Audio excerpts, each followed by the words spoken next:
Okay, we're going to do a quick little refresher here on trig equations, give you guys 3-4 examples and how to go through them. We're going to go a little bit quick. We'll pause it to save some time.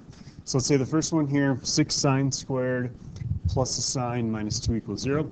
Just like in college algebra, you're trying to solve quadratics, values for x's that make these things 0. So you can check them in your calculator too. I'll show you how to do that in just a minute. So first thing you want to do is always factor.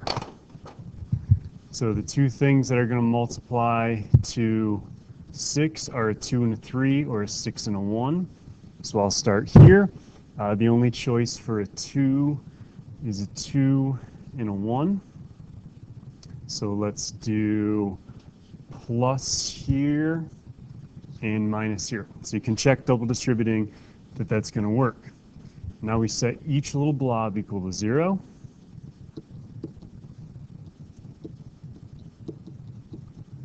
So this question becomes, where is the sign 1/2? Because it's an equation, we want all the places, and not just an inverse for it. So the sign equals 1/2 at pi over 6, and every other time it comes back around. The sign also equals 1/2 in quadrant 2 with the same reference angle, which is 5 pi over 6, and every time it comes back around. Now we come over here and we do this one. So we set the inside equal to 0 again. So sine of x, negative 2/3. So we have no triangle for this, so we have to use the calculator. So when you use the calculator, though, we're going to inverse this. It's only going to spit it out in one quadrant, though. Let's do degrees so it makes sense to you guys, and then we'll switch it into radians. So I'm going to inverse sine negative 2/3. Okay, negative 41.8 degrees.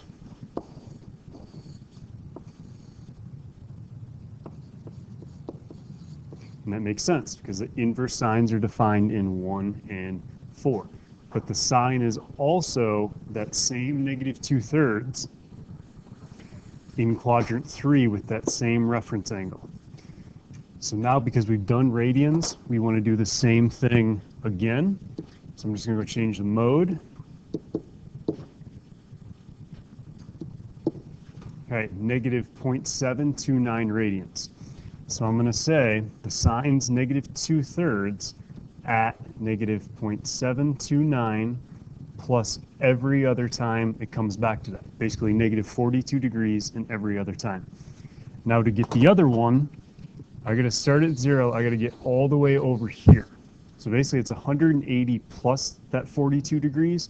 But if I'm in radians, I'm going to take pi radians and add the 0.729. So we're always taking absolute value here because angles are just directionally negative, not their actual values. So I'm going to take this, add a pi to it, and we also have it at 3.87. And every other time that it comes back around. So what I haven't done here is give you guys an interval to solve these on. So, let's say I wanted every answer from 0 to 4 pi. So you take these 4 trig general equations we have, and then you'd, let the k equal a 0, a 1, a 2, and etc. As soon as you get bigger than 4 pi, you're going to be done. Okay, so let's look at a different trig equation now. This one doesn't involve any factoring. This is kind of how we've called them. You're basically solving for the blob here. So just consider this problem this. Cosine of something. Okay, solve it just like you would that you've done for years. So you got cosine of something equals negative 1/2. Okay, so where is the cosine negative 1/2? We have a triangle for that. Inverse cosines will be defined here and here, but we also want the other place that happens. So if we draw a triangle here, negative 1, 2, that means this is square root of 3. That means that's 60 degrees. So the cosine is negative 1/2 at 2 pi over 3, and every other time it comes back around. The other place cosines are negative, quadrant 3 as well. So we're going to have to do 180 plus that reference angle to get down to there. So that's going to be 4 pi over 3 plus 2 pi k. Now, if this was just a little theta in here, those would be your answers. Theta equals 2 pi over 3, theta equals 4 pi over 3. Because we have that ugly blob in there, we have to adjust our answers for the theta. So now I'm going to say, you know, the blob equals this and the blob equals this and solve. So 2 theta minus pi over 2, 2 pi over 3 plus 2 pi k. So we're solving for theta just like you would for an x. So you got 2/3 plus 1/2. So a little fun with fractions.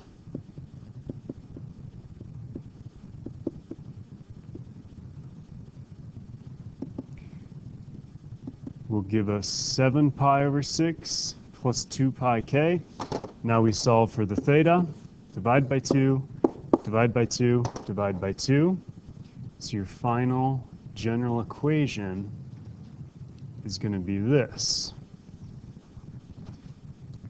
Now that's just for the first one. So you're going to have to go back and now set blob equal to all of this and do the same thing. And you guys can practice that and check those in your calculator. Okay, if you want to check it in your calculator, plug it in exactly how you see. Just use x's for thetas. Make sure you're in the right mode. So I'm in radians, so when I plug in answers for radians, it's going to work. And we want this thing to equal 0, just like you would check a quadratic equation with your solutions. Second table set, if you put this one on ask, you can plug in anything we want. If you think 7 pi over 12 is an answer, it should spit out 0 at you. So whatever you guys got, when you set the blob equal to 4 pi over 3 and you solve that, check that in your calculator and see if that works. Same idea for this first one we did. You can check that in your calculator too. You would just say 6 sine x. You're going to have to close the parentheses up before you put the squared in. Plus sine of x minus 2. So that's what we thought our answers were. Same idea, you can go to the table and you can plug in pi over 6 and it'll spit out a 0. So do use your calculator to check those. So the last one I want to do here real quick is this Ferris wheel problem. So we talked about how the equation modeled the height based off the time. We wanted to figure out when the Ferris wheel was exactly at 125 feet. So we plugged it in, and we're going to solve it just like you guys have been doing in algebra. So subtract 125 from each side, it gives you 0. We'll just consider that a blob, and we divide, we get 0 again. So this question is,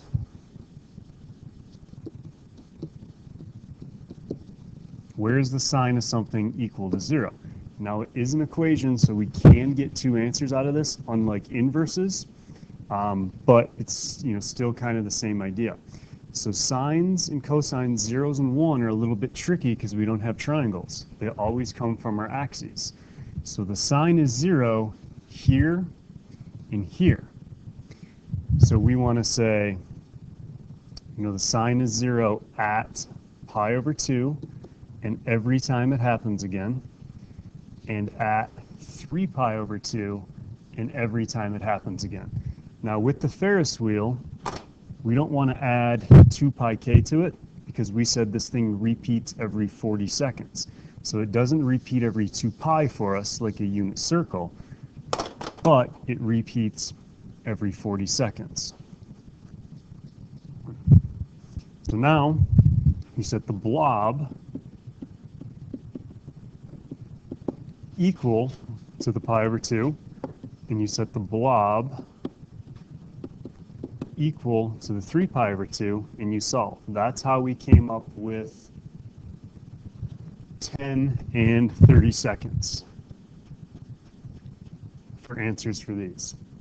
So when you have stuff in here, just consider it a blob, solve it normally, and then set blob equal to your two general equations. So hopefully that guys helps you guys out with a little review of trig equations, and we'll see you tomorrow.